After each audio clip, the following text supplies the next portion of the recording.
afternoon, Stu. Nothing ever happens around here, David. Nothing to talk about. You know what? All you need is Donald Trump and his lovely, lovely wife, Melanoma. And it's a smorgasbord because... I wanted to talk about her, too, but I haven't got time. There's no time to talk about her portrait. Yes, it's a whole story, but don't get started. I won't, but it was ridiculous. Oh, but it's a plan. And she looks like a BDSM mistress to me. But let's talk about the first thing, this tragic plane crash in Washington, D.C., where a helicopter ran into him and 30 people dead in the Potomac River. Yeah. And no one really knows the full cause as of yet. Facts aren't out. Right.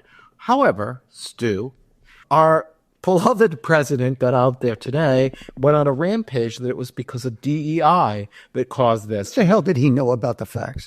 He doesn't. But, okay, everyone was pissed off about DEI and the extremism of it. Yeah. But it's not the cause of every problem we've ever had. More importantly, the former head of the FAA was a white man, Michael Whitaker. He was approved by the Senate 98-0, Stu. 98-0. Doesn't happen a lot these days. He was forced out on Inauguration Day by Elon Musk, pressured him to resign because the FAA fined SpaceX $630,000 for violation related to, certain violations or whatever. And he forced him out, and there was no acting director in place. Now, I'm not saying this caused the crash, but when you have a rudderless ship, you have problems. And why is a South African so intimately involved in personnel decisions? In affairs, period. And it's bizarre. And Mr. Trump is supposed to be the big man, the big cheese. Why is he becoming Elon Musk's bitch? That's what I want to know. Well, Elon Musk wants to be rich. I think he thinks way into the head. He wants progress and all that. But what if he has an argument one day with Trump and Trump says, get out of here, because Trump needs sycophants, toadies by his side, and he doesn't want anyone disagreeing. What if there's an argument and Musk says, I'm gone? He'll go. Whose side is he going to? He'll go work for Iran. Anything for his profit. That's right. It's really it's disturbing that this guy is being allowed to infiltrate the government. No one voted for him. We voted for, or the people who did, they voted for Trump. They wanted immigration taken care of. They wanted inflation taken care of.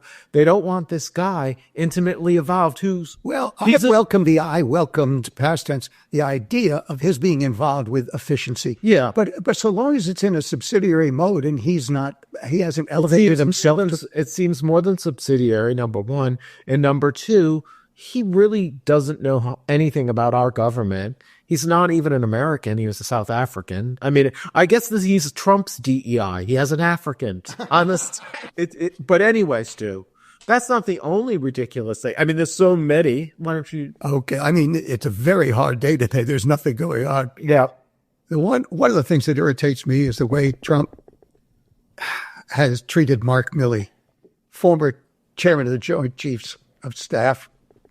Honorable, impressive record. And on Trump's first day in office, just the way you spoke of his first efforts a moment ago in another matter, Trump had Milley's portrait taken off the wall at the Pentagon. Now, what kind of pusillanimous, vengeful action is that? I just don't understand how you could be so childish. Childish is the perfect word. And then soon after that, his lackey, Hegseth, who is now, it's like, you talk about a bitch. Right. His lackey pulled Milley's security detail and ordered an inquiry into his record. Now, he has a spotless record and an impressive record. But why the security detail? Why was that even in place? Well, that's fascinating. Because in 2019, after Trump Trump wanted some opinions, not recommendations, but options with respect to actions to be taken against Iran for some action they'd taken with respect to Syria, some not necessarily a physical intrusion, but some effort within the country of Syria. And Milley gave him a number of options, the most aggressive of which is we could kill the chief Iranian commander, Soleimani. Trump took that offensive action. He took that option and said, go ahead. And they got him. It wasn't long before Iran put a price on Milley's head. As well as Mike Pompeo. We also put... That's right. That's right. Security.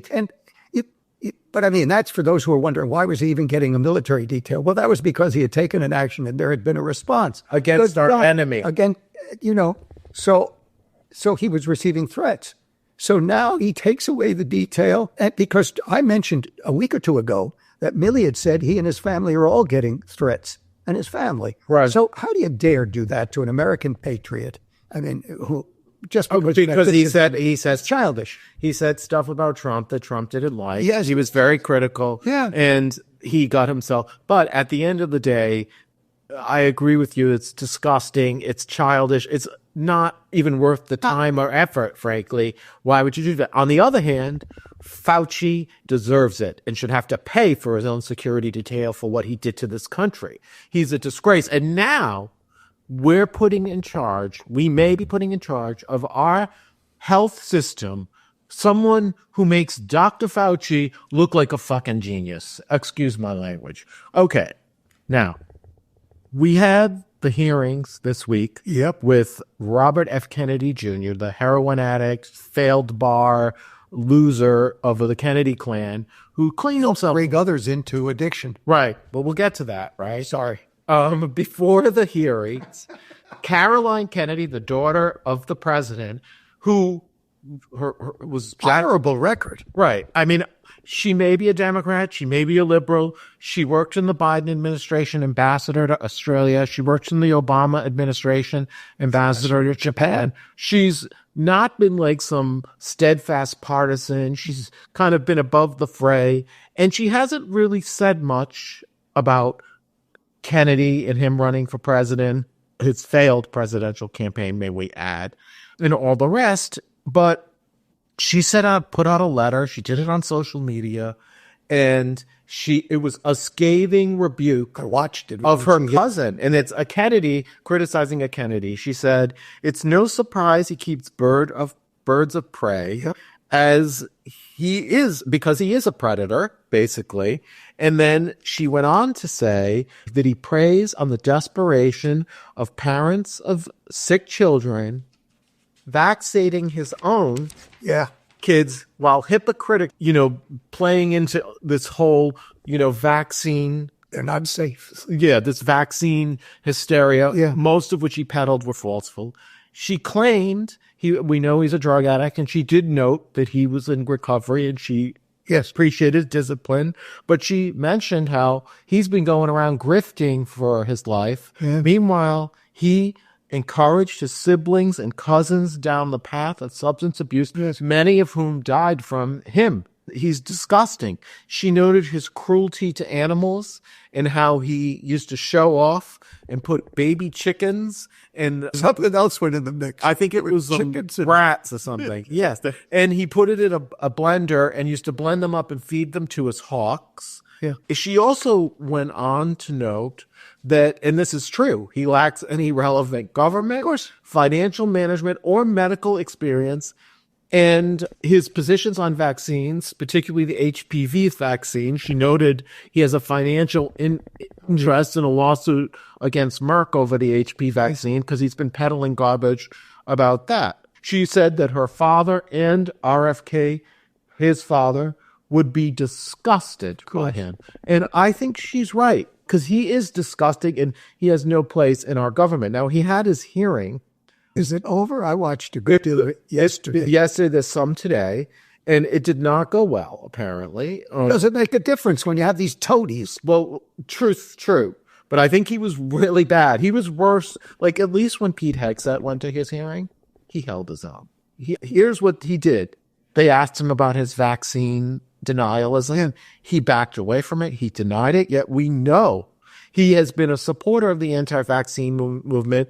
In the American Samoa, he encouraged people not to get the vaccine, the measles vaccine, and people died because of him. But those guys, those senators, those Republican senators, they act as if they're not listening. Maybe, I don't know. And then On abortion, They're fearful of losing their jobs, David. That's because if they come out against every one of these bastards is afraid that if they come out against Trump, their career is over. He'll primey them. On abortion, a Republican senator asked him about his pro-choice positions. And here, this guy who's been a lifelong liberal Democrat shifted and said he would support, Trump's policies on abortion. He was questioned on his past statements about how pesticides cause transgenderism in sugar. I didn't know that. Yeah, he of course denied it, even though he actually said it. And this is even the most outrageous of all. Senator Cassidy, who's a Republican. Oh, doctor, though. And a doctor. He actually has medical background. He questioned, this guy about Medicaid. And he claimed the premiums on Medicaid are too high. Yet, Medicaid has no premiums and it has no deductibles. It is a health program for the poor. So he displayed a shocking amount of ignorance about Medicaid, which he's responsible for overseeing. Kennedy was rather effective in questioning him yesterday. I don't know if you're speaking about today or the day before. It was the other day. The other day. So he was acting very responsibly in a way that many people... You mean Cassidy, right? Cassidy, I'm sorry. Wrong.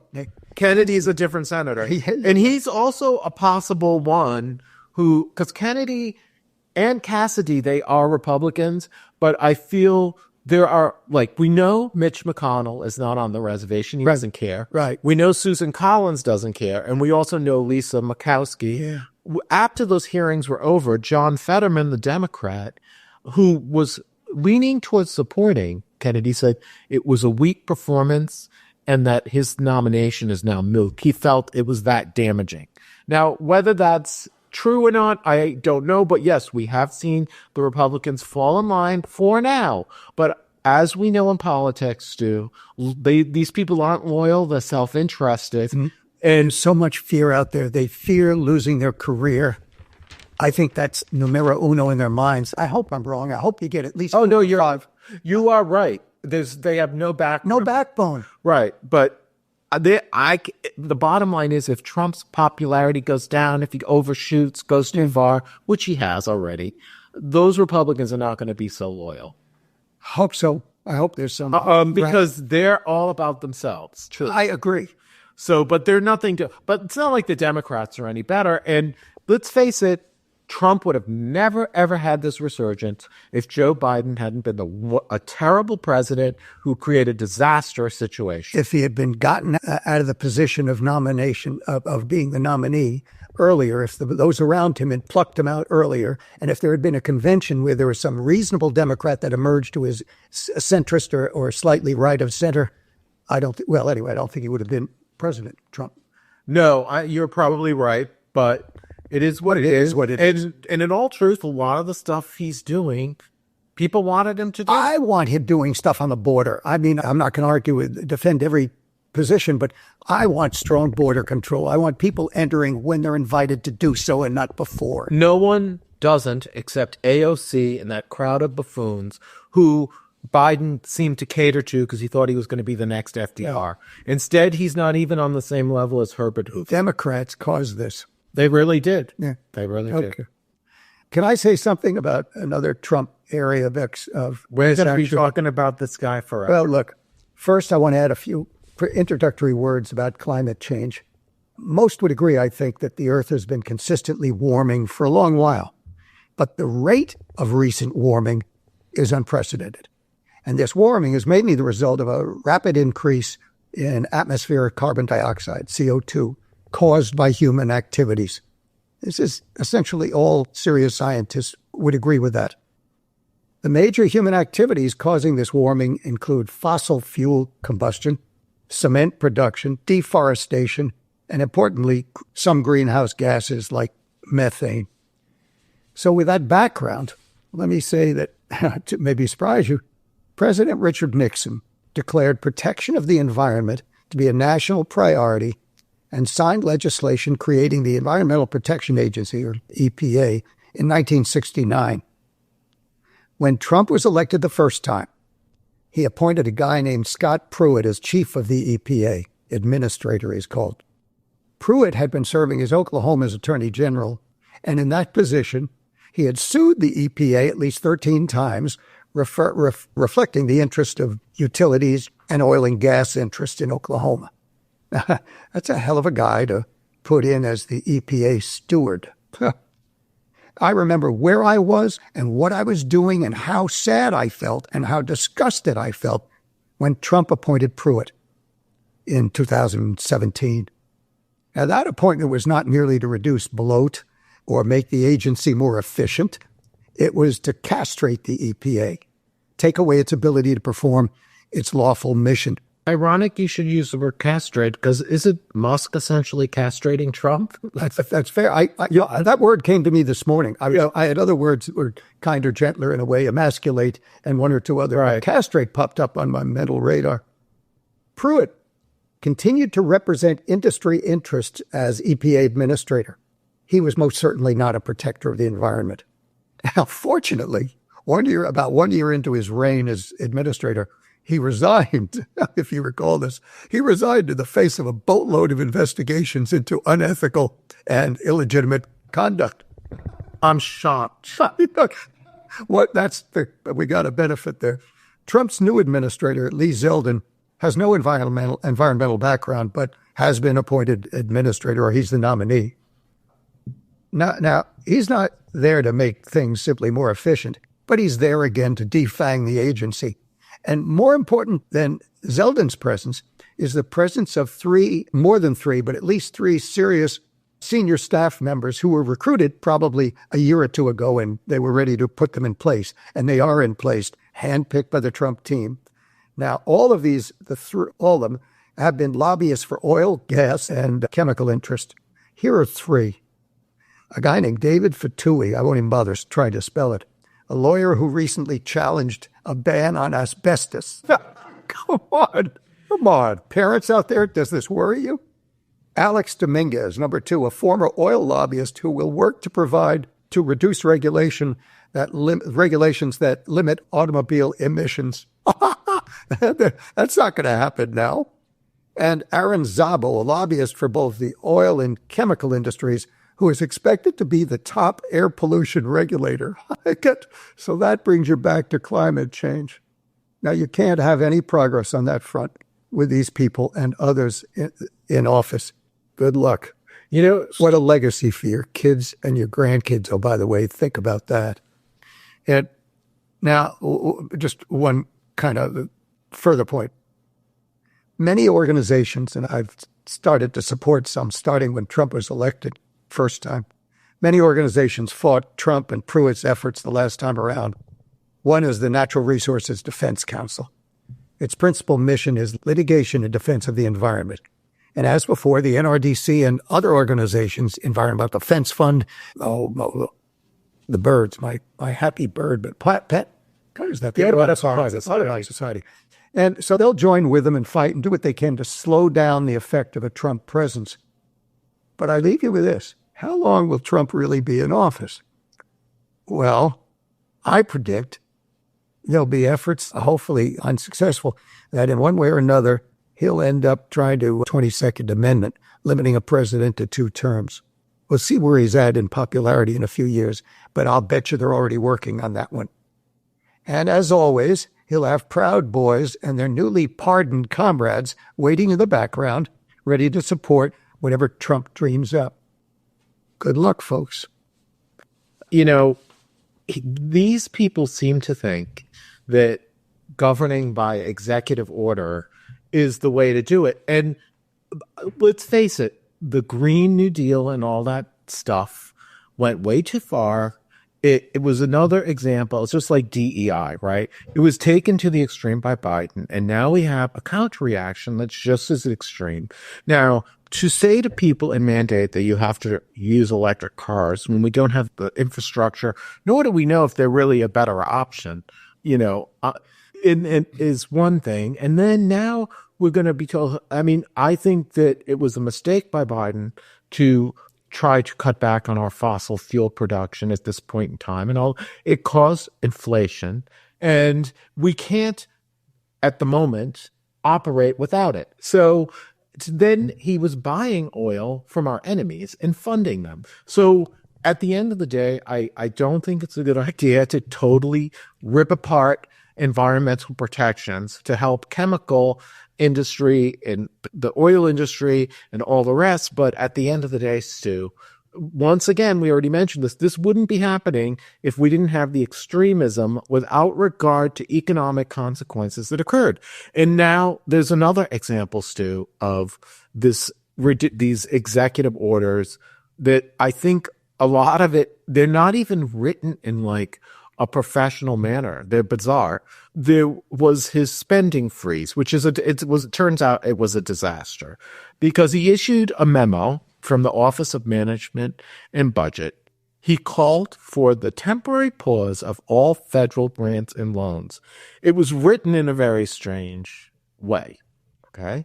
It set off a panic and confusion, and no one knew how to deal with it. And the memo itself didn't even go through the usual approval processes at the White House. Of course, a federal judge blocked it. 30-day. Wasn't that the 30-day notice thing? I got the right line. I think I gave him 30-day notice. Something like that. And the federal judge blocked it almost immediately. Yeah. And then after the federal judge blocked it, and there was a kind of a firestorm about it, the White House rescinded the freeze, okay?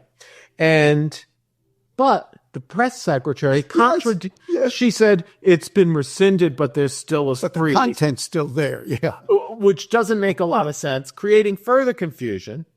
And listen to what the memo said it was intended to prevent funding for. Marxist equity, transgenderism, and Green New Deal social engineering. Now, that doesn't even make a lick of sense, because what does that even mean, Marxist equity? I mean, and what happened after this memo was released is people who were on Medicaid, there could be no reimbursements at all the portals, and 50 states shut down because this ridiculous memo, which wasn't clearly vetted or thought out in a reasonable. So this is like our first week or two of the Trump Leviathan, and the spending freeze is another example of, just hand-handed incompetence. And I will admit this time around, they're definitely being more efficient. They're not as incompetent as the last time, but they're making rookie mistakes. They're once again expending political capital. It's already impacting his approval rating. He believes, capital H, he believes that he can simply make a pronouncement and have it happen without any of the stuff we learned about in civics, the rule of law, and one branch has this responsibility and another has another, a third. I think their objective is they're going to push this as far as they can. As far as they can, and they do have a more receptive Supreme Court at the end of the day. Who knows, yeah. But even the Supreme Court is not going to be full. And the liberals screech and whine about that immunity ruling where it said a president can't be held criminally responsible. It was official acts, not personal acts. And that is true. There's such a notion of sovereign immunity. Now, Trump will argue that his behavior during the riots was in his official capacity, but everything he does now, that, right? It was official, but we don't really know exactly any. That was never fully litigated because the whole Alvin Bragg case, they didn't even fine him or whatever, and now he's hired Sullivan and Cromwell, a very prominent law firm, to handle the appeal. Yeah, I mean, Alvin Bragg, is a fool. But at the end of the day, they are picking up criminals who were aliens. They enacted the Lincoln. But I didn't urge, that's presumptuous. I hoped that there'd be a nuanced approach. I'm in favor of getting every little criminal bastard who came in here unlawfully out. On the other hand, it's turning into a sweep. It's not purely those people. And we don't know how many, but I've listened to, HSI people or whoever they are, all the people out there on the streets grabbing folks. And each one has said pretty much the same thing. If we go into a place and we get the guy we're after, like some guy up in the Bronx last night, but if there are others around him who turn out to be unlawful immigrants, they could get caught up in the sweep. That's what they're saying is happening. So I don't see the nuance. I doubt it's happening. I want to make sure that there has been someone, that they're not picking up someone who's been a harmless, effective person working to support a family, hasn't committed a crime. I want to distinguish that from the hardcore people. Well, at this point, we discussed this last week, the whole birthright citizenship thing, and it was struck down by the court, that executive order. And I looked into it further, Stu. The last time the Supreme Court had addressed the issue in the 14th Amendment was in the late 1800s, and they basically said it subject to the jurisdiction of the United States, because that's the limitation that Trump is relying in, that gives birth rights. So that was like to exempt people who were diplomats, enemies on our soil, and the like. It didn't address illegal immigrants. And they're claiming because of that clause, illegal immigrants their children cannot stay here. But I think that's stretching it, because illegal immigrants are subject to our laws and to the jurisdiction of the United States when they're here. Oh, we'll see. They don't have diplomatic immunity, and those kind of things. So I'm not so sure that, and by the way, most Americans, when they polled them on this topic, are not happy about that either, because once again, if you focus on the issues you were elected for, you would probably do well for yourself. So far, I see a lot of distraction with the petty behavior, pulling the security detail of people he doesn't like, taking down someone's painting. Like, who cares about that? Who would even do that? It's undignified. And by the way, let me just one more on that Milley point. What do you think this says to people in the military about the importance of leadership and standing up to people, to the troops you're commanding, or to those who are your senior? What about their obligation to speak the truth to people, not in fear of retribution or retaliation for having a difference of opinion? That's an important issue in the military. It's an important issue throughout the government, Stu. And I agree with you. A strong leader, which, Trump's basically become Elon Musk's little girl, like the prison bitch. I would say a strong leader wants someone to come to you and say, you can't do this and here's why. But he can't handle that. But ironically enough, for someone who wants to be so in awe and so in charge, he's letting this South African autistic billionaire who carries around his son X at all these official meetings. It's very strange. The guy is a very strange man. He's disturbing. And I agree, he has no loyalty to the United States. I welcome all his other skills, but that business of when the argument comes and when the disconnect comes, where will he go? And the argument is going to come. They've already gotten rid of Vivek is already out, right? He was the most irritating little thing. But at the end of the day, Musk will outwear his welcome. And plus, the two of them have such big egos that will clash. I have only to tell you that on another day, not today, yes, you just reminded me of a story that I have for you that you'd like, about someone that I brought to a business meeting when I worked for GE. All right. Well, if you're allowed to disclose. Oh, I'm allowed to disclose. It's just very funny. I want to hear about it. I know you spend a good amount of time in prisons while congregating with the downtrodden and the like. So I guess in these 2 weeks, Stu, I have to say, I am not pleased. I am just saddened. I'm disgusted. You know what? And it brings me back to what I say all along. I miss Ron and Nancy every day. When Nancy did her White House portrait, she did not look like some hooker. Oh, well, let's go. Let's get to that another. And when Reagan spoke, he spoke of optimism, the promise of America, rebirth of a nation. I don't feel our nation is being reborn when we have some South African whack job thinking he can, engineer the government to help his companies. Because that's what's happening. It's disgraceful. Why is he being allowed? Let's carry on about him on another day. Okay. All right. Well, I think We had a full day. I think and only skimmed the surface. We've only skimmed the surface, is right. But I do hope that the drug addict, adultering slime bag is not put in charge of the HHS. He is a repulsive human being. And by the way, he's a Kennedy. They are disgusting to begin with. So for another day. Another day as well. Well, okay, Stu, I think I've overloaded you. I think I've been rather temperate. No, it's just the quantity is so great today that we just can't. It's a little, it's like just, it's overcharging. We have so many others to talk about. Well, I think we'll have more to talk about next week. Yep. And I hope you'll be tuning in, and I hope you'll be telling our friends about how amazing we are, because we are. And we'll talk to you the next time.